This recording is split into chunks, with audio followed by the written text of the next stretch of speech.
Okay, I'm going to say a couple things here for a minute. First of all, I'm glad to see all you guys here that are celebrating Gavin and Anna and their lovely wedding. I think it's pretty cool. I actually wrote a couple things that I was going to say. This is actually my second best man speech. Because my brother Jaebyn was going to be the best man, but he's off doing his Air Force training, so he wasn't able to be here. So I got to fill in for him, and I'm really honored by that. But anyone who knows me knows I won't be giving any marriage advice or anything. And I actually kind of like Gavin's plan for choosing me as his best man, because having me standing up there next to him makes him look even more handsome and fit than usual, which I think that was his plan. But I've known Gavin his entire life. I met him right after he popped out of my mom and couldn't decide whether he wanted to be alive or not, and have a heartbeat and then not, and have a heartbeat and not. And he has an awesome tattoo to symbolize that with a couple of hearts that on his arm that show how many lives he's used or how many he has left. I'm not sure. I'm not a huge video gamer, so not sure what exactly it means, but I actually went with him to get his first tattoo, and that was pretty cool. Mom, for some reason, still thinks I'm a bad influence on my younger brothers. And Anna, I've known her almost the whole time that her and Gavin have been dating. She's an awesome girl, and there's one thing about her I can say is that she's pretty darn crazy. And she won't be offended by me saying that because she knows it, she's proud of it. And I think that's pretty cool. But Gavin and Anna fit together so well because Anna is like, just loud and out there, and Gavin's kind of controlled and kind of in here, and she's just boisterous and stuff, and Gavin's kind of easygoing, and Anna's beautiful, and Gavin is, another one of us Drake boys, whatever that means. But anyway, I'm proud of you guys. I love you both, and I really wish you the best, and I would leave you with the immortal words of Bill S. Preston that Anna knows so well: be excellent to each other. So, if we can do a little toast to that. Cool, to Gavin and Anna.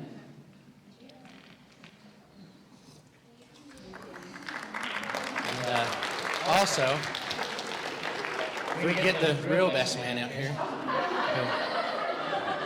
who wasn't able to be here.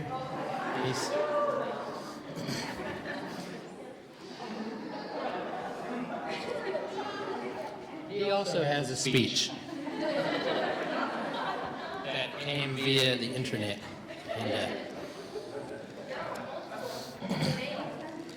and through the mail. Good God, he has good handwriting. Not like me at all. And I'll try to read this without getting too emotional. He's a lot more sappy than I am and stuff, and I feel bad about him not being here and missing this. So anyway, so Gavin. Look at him. That's what he would be doing. If I turn him that way, he looks fine. Gavin, you have been my best friend throughout my whole life. Every time I needed help, you've always been there. And that type of man deserves all the best in life. And today, you're getting your best. Today, you married a beautiful, smart, and admirable woman. And I know Anna is truly a blessing. I have seen through the years between you and Anna as she has been for you. There's been so much love, and that love has grown even stronger. And I can see how you two are perfect together. So to the newest Mr. and Mrs. Drake, I wish you the best in life, in love, and your journey together. May God bless you both with happiness in every aspect of your marriage. I am proud of you. Remember to hold fast to this love, your love, because love never fails. It is true to the end of days. So to a long life and marriage full of blessings and happiness, cheers, and drink one for me.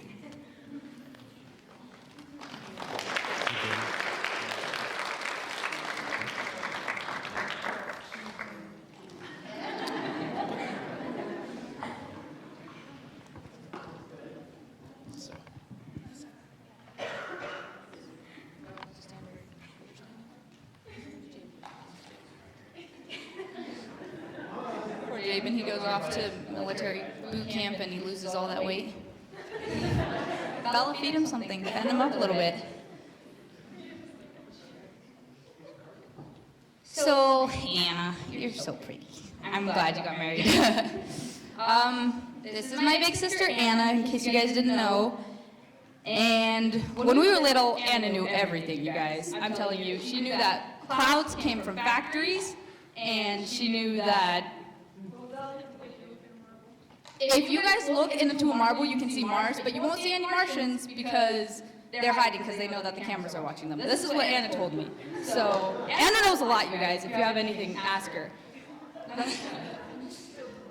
Yeah, you do. You're pretty smart. So, it's good that you got married first, so now I know what not to, well, yeah. Anna has taught me a lot. Growing up, and I'm glad that she found Gavin. It's been a long, has it been 5 years? 5 years? Yeah, okay.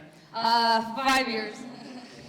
It's been a long 5 years, and I've just watched these guys grow so much, and I've learned a lot from them. I'm glad they do make such a great team, and we can really learn a lot from them as how to act as friends, and lovers, and just good people. These are good people. I'm glad that they're together, and I can't wait to learn so much more from you guys.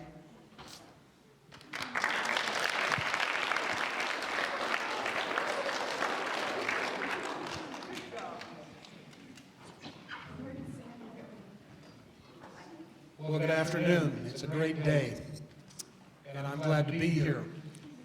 We've had the privilege of sharing Anna with her folks for the last, 8, 9 months, and before that for about 8, 9 months, and it's been a joy. It's been a joy. When she asked me to do a toast, I thought to myself, I wonder where that whole thing, toast, comes from. Where does it come from? And for those of you that, some of you know me, I was an English teacher, among other things. And actually, the first mention of it is in a Shakespearean play called The Merry Wives of Windsor in the 16th century. Now, this is trivia, and on your 20th anniversary, you will be tested. You will be tested. Okay. It comes in The Merry Wives of Windsor. The fellow Falstaff, he asks, or he demands, he says, "Go fetch me a quart of sack and put a toast in it."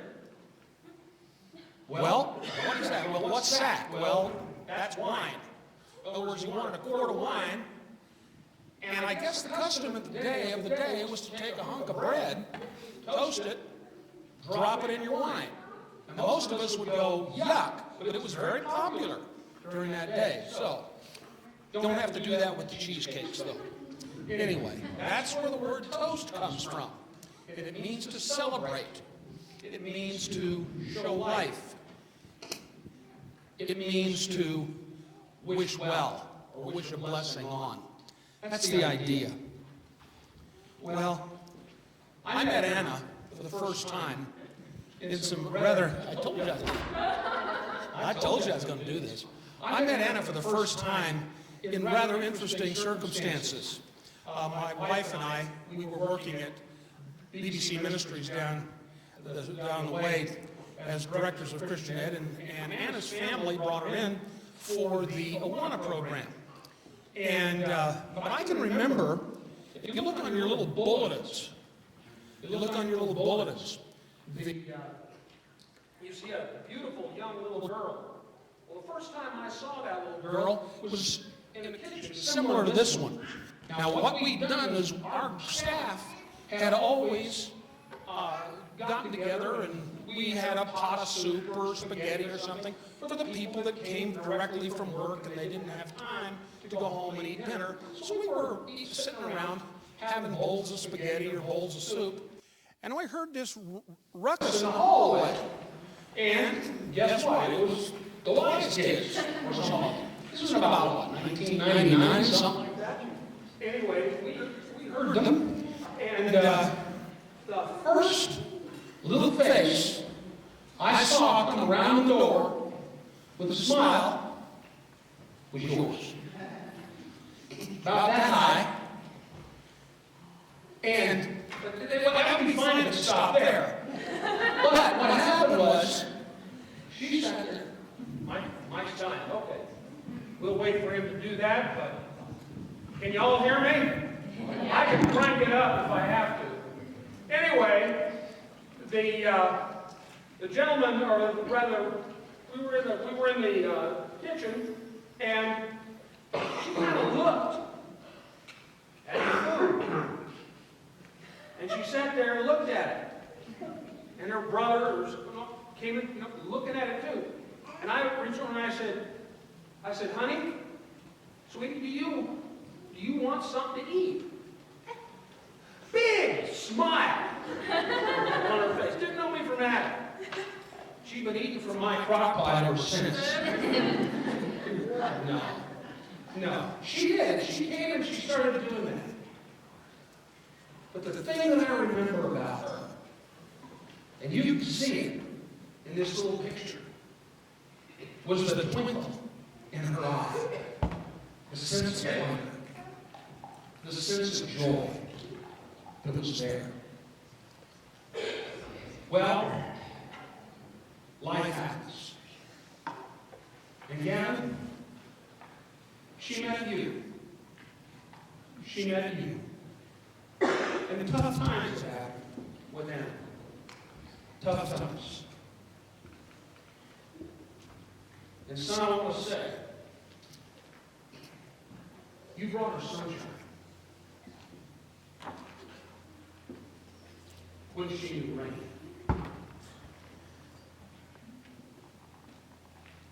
You brought her laughter.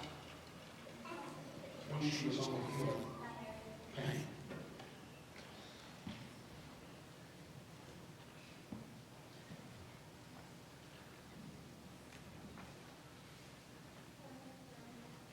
Because you see, yeah, that twinkles back. That twinkles back. Well, right now it's just tears. It's back. And you put it there. And for that, and I'm sure I speak for Jay as well, I'm eternally grateful.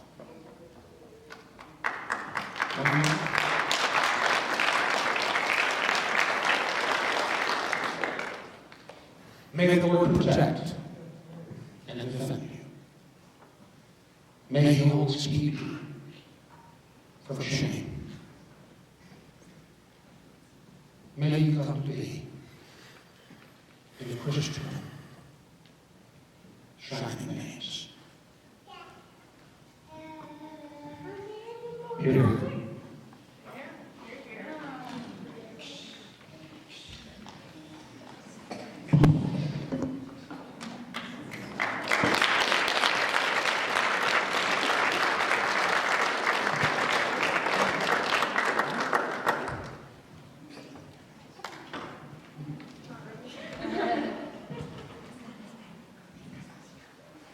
Hi everyone. If you noticed in the bulletin, I am the Canadian. That's it. That's my only identity. I was telling Anna about it because it just says Canadian. I'm like, well, that's it. Like, I'm not your friend. No, I'm just Canadian. But I was trying to explain to the border lady where I was going, and she gave me kind of a hard time, and she was like, well, why are you going to Klamath Falls? I was like, well, my best friend's getting married. She's like, well, that's weird. Your best friend is in Klamath Falls, you're in Canada, like, why are you guys friends? So I had to try and explain it to her, but I guess she bought it because she let me through. So. Anyways, I wrote my speech on a card that I found yesterday that says, I can't wait to stop uncontrollably at your wedding, which is probably what will happen. Yeah, well, that'll happen when Sam gives his speech. So, I'm just going to read what I wrote because otherwise I'm going to mess it up. So, Anna, you're my best friend. I don't think I've ever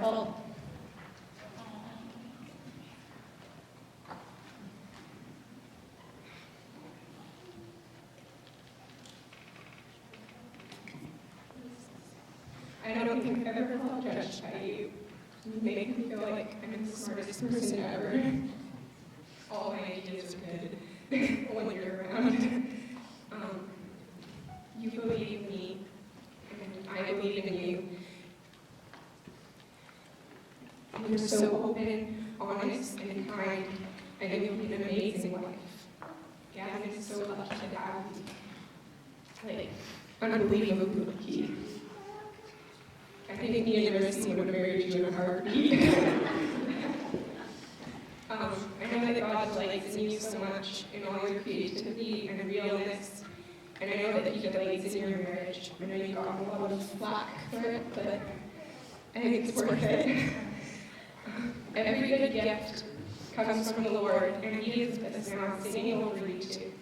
And I'm so excited to see how He blesses and enriches your lives on this journey together. Gavin, I met you for the first time this week, but I feel like I've known you for ages, which has been about 3 years, I guess, since we started talking. You're so good, Brianna. You encourage and ground her. I've thanked God for you more than you'll ever know because you're there for her, and you make her so happy. And when you're around, it's as if she's glowing and relaxed, and that's wonderful. You're a good man, and you have a beautiful, gentle, caring heart. So, thank you for marrying Anna. You two deserve all the happiness in the world. I know it hasn't been easy at all, but life is rarely easy. And you've both proved that you build each other up, work together perfectly, and you fit together so well. Warmly, softly, safely, like a fireplace or a cup of coffee on a cold day. And that's so valuable to be each other's safe place. So that's what I pray for you too. That first of all, you will find fulfillment in God, but secondly, that you find comfort and safety in each other, that you encourage each other, that you celebrate each other's accomplishments, that you grieve together and adventure and experience life full and real and beautifully, and that you live many years together. So I have 3 marriage tips that I learned from you guys. Number 1 is don't listen to the haters, because you're both awesome and awesome together, and there's always going to be discouragement, but if you listen to God, He's the only one that matters. Number 2, keep talking. You're both so honest and open, and I've really noticed that more than ever this week. Maybe a little too much. And 3, the biggest ticket to your long life happiness is to come visit us. Anyways, here's to all the beautiful, strong, and wonderful memories to make together.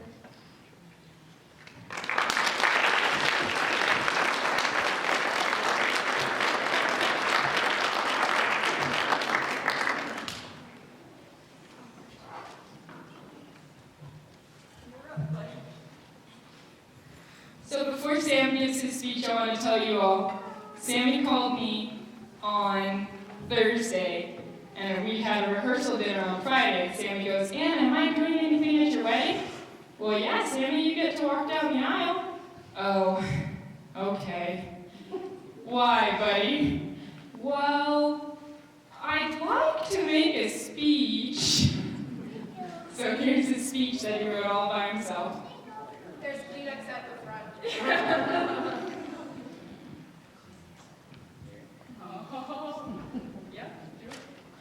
Mark Twain once said, "Grief can deal with itself, but to get the true meaning of love, you need someone to divide it with." This is especially true with Gavin and Anna. Colvin, my little brother, and Ressa, the maid of honor, are just like each other. The same with me and Anna. We can tell what each other is feeling. And when Gavin smiles, I know they're in love because I can sense Anna's happiness. There are 1,000 other people Gavin or Anna could have married, but none of those people would have suited them better than each other. The both of them together as one.